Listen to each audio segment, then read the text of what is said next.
19 अप्रैल से लोकसभा चुनाव का आगाज हो रहा है। 2024 का चुनाव कई मायनों में खास है। जहां एनडीए ने 400 पार का वादा किया है, तो वहीं इंडिया भी सत्तारूढ़ एनडीए के रथ को रोकने के लिए पूरी तरह तैयार है। इस बीच एक ओपिनियन पोल में ये बात सामने आई है कि देश की 100 से ज्यादा लोकसभा सीटें ऐसी हैं जिन पर जीत हार का अंतर सिर्फ 5% से भी कम हो सकता है। ये मार्जिन बता रहा है कि चुनावी टक्कर इतनी जोरदार होने वाली है कि कई नेताओं की नींद उड़ सकती है। ये ओपिनियन पोल किया गया है पीपल्स इनसाइट और पोल स्ट्रीट की तरफ से। इसके मुताबिक बीजेपी के नेतृत्व वाले एनडीए को 362 सीटें मिल सकती है, वहीं इंडिया गठबंधन को 120 सीटें मिल सकती है। वहीं अन्य के खाते में 61 सीटें जाती दिख रही है। इस सर्वे के मुताबिक 5% मार्जिन वाली कुल सीटें 118 है। इसमें एनडीए 42 सीट पर आगे दिख रही है, वहीं इंडिया 59 सीटों पर आगे है, वहीं 17 सीटों पर अन्य आगे चल रहा है। बात करते हैं यूपी की। सर्वे कहता है कि सपा कैराना जीत सकती है, मगर सपा की जीत और बीजेपी की हार के बीच कई अंतर महज 0.31% दिख रहा है। वहीं घोसी में भी सपा आगे दिख रही है। यहाँ से ओम प्रकाश राजभर के बेटे चुनावी मैदान में हैं। इस सीट पर हार जीत का अंतर 0.87% हो सकता है। वहीं जौनपुर में भी सपा और बीजेपी के बीच जबरदस्त मुकाबला देखने को मिल रहा है। यहाँ हार जीत का अंतर 3.88% हो सकता है। जौनपुर सीट काफी चर्चा में है। यहाँ से पूर्व सांसद धनंजय सिंह की पत्नी बीएसपी के टिकट पर चुनाव लड़ रही हैं, मगर इस सीट पर सपा आगे दिख रही है। ठीक ऐसे ही गाजीपुर भी सपा के खाते में जाती दिख रही है। यहाँ भी बीजेपी को झटका लग सकता है। इस सीट पर बीजेपी और सपा को मिले वोटों के बीच का अंतर 2.24% रह सकता है।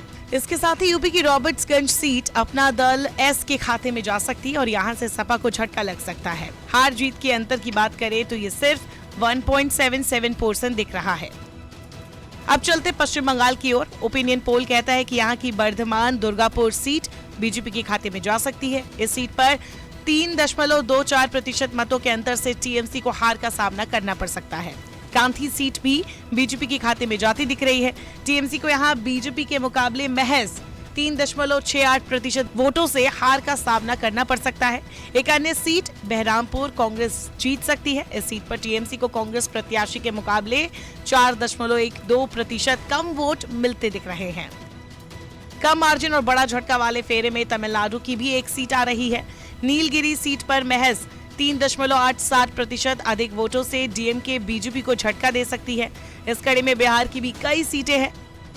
गया में आरजेडी के मुकाबले एचएएमएस को 2.06% अधिक वोट मिलते और जीत होती दिख रही है। वहीं काराकाट से आरएलएम प्रत्याशी को सीपीआईएम के प्रत्याशी के मुकाबले 2.44% अधिक वोट मिलते दिख रहे हैं। एक अन्य सीट कटिहार की भी स्थिति कमावेश ऐसी ही दिख रही है। यहाँ कांग्रेस जीतती दिख रही है, जबकि जेडीयू दूसरे नंबर पर जा सकती है। दोनों के बीच का अंतर 2.66% हो सकता है। बात करें राजस्थान की तो नागौर सीट पर आरएलटीपी जीत दर्ज कर सकती है। बीजेपी के मुकाबले 4.02% अधिक वोट मिलने की संभावना है। वही 1.44% अधिक वोटों के साथ बीजेपी जयपुर ग्रामीण सीट पर कांग्रेस को झटका दे सकती है। चूरू सीट में भी बीजेपी की जीत पक्की दिख रही है। यहाँ कांग्रेस प्रत्याशी से 3.80% अधिक वोट मिलने की संभावना है। असम की भी 2 सीटें ऐसी हैं जहां हार जीत का मार्जिन 5% दिख रहा है। जोरहाट सीट जीतती दिख रही है बीजेपी। निकटतम कांग्रेस प्रत्याशी को 4.17% वोट से हरा सकती है। वहीं धुबरी सीट पर कांग्रेस एजीपी को 2.03% मतों से हरा सकती है। उधर महाराष्ट्र की नासिक सीट पर बीजेपी को कांग्रेस से 3.92% अधिक वोट मिलते दिख रहे हैं। नंदुरबार में बीजेपी 1.70% अधिक वोट से कांग्रेस को हरा सकती है। नांदेड़ में भी बीजेपी जीतती दिख रही है। यहाँ कांग्रेस दूसरे स्थान पर जा सकती है। दोनों के बीच का अंतर 3.70% रह सकता है। पंजाब की बात करें तो यहाँ भी कई सीटें हैं। पटियाला में आप आगे रह सकती है, बीजेपी पीछे हो सकती है। अंतर 3.29% रहेगा। फरीदकोट में आप आगे रह सकती है, एसएडी पीछे रह सकती है, वही अंतर 3.40% रहेगा। बठिंडा में एसएडी आगे रह सकती है, वही आप पीछे हो सकती है, अंतर 2.07% रहेगा। कर्नाटक की बात करें तो यहाँ बेंगलुरु ग्रामीण सीट पर कांग्रेस आगे रह सकती है, बीजेपी पीछे रहेगी और इनका अंतर रहेगा 2.56%। वहीं ओडिशा की बात करें तो यहाँ कोरापुर सीट पर कांग्रेस आगे रहेगी, बीजेडी पीछे और दोनों की जीत का अंतर 3.80% रहेगा। कालाहांडी में बीजेपी बीजेडी से आगे रहेगी और हार जीत का अंतर 2.2% रहेगा। वहीं सुंदरगढ़ में बीजेडी बीजेपी से आगे निकल जाएगी और अंतर रहेगा 3.12%। झारखंड की बात करें तो यहाँ राजमहल से जेएमएम आगे रहेगी, बीजेपी पीछे और हार जीत का अंतर रहेगा 2.39%। हरियाणा की बात करें तो यहाँ रोहतक में कांग्रेस बीजेपी को हरा सकती है, लेकिन इनके बीच का अंतर 1.24% ही रहेगा। वहीं दिल्ली की बात करें तो यहाँ पूर्वी दिल्ली में आप आगे रहेगी, वही बीजेपी पीछे रह सकती है, अंतर रहेगा 2.48%।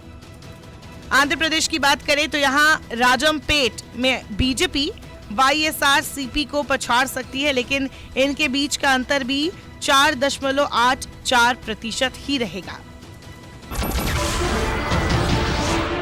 नमस्कार, मैं हूं मानक गुप्ता। अगर आपको हमारा ये वीडियो पसंद आया हो तो इसे लाइक और शेयर जरूर करें और हां, हमें सब्सक्राइब और फॉलो करना ना भूलें ताकि आप देश और दुनिया की कोई खबर मिस ना करें। तो जुड़े रहिए हमारे साथ और देखते रहिए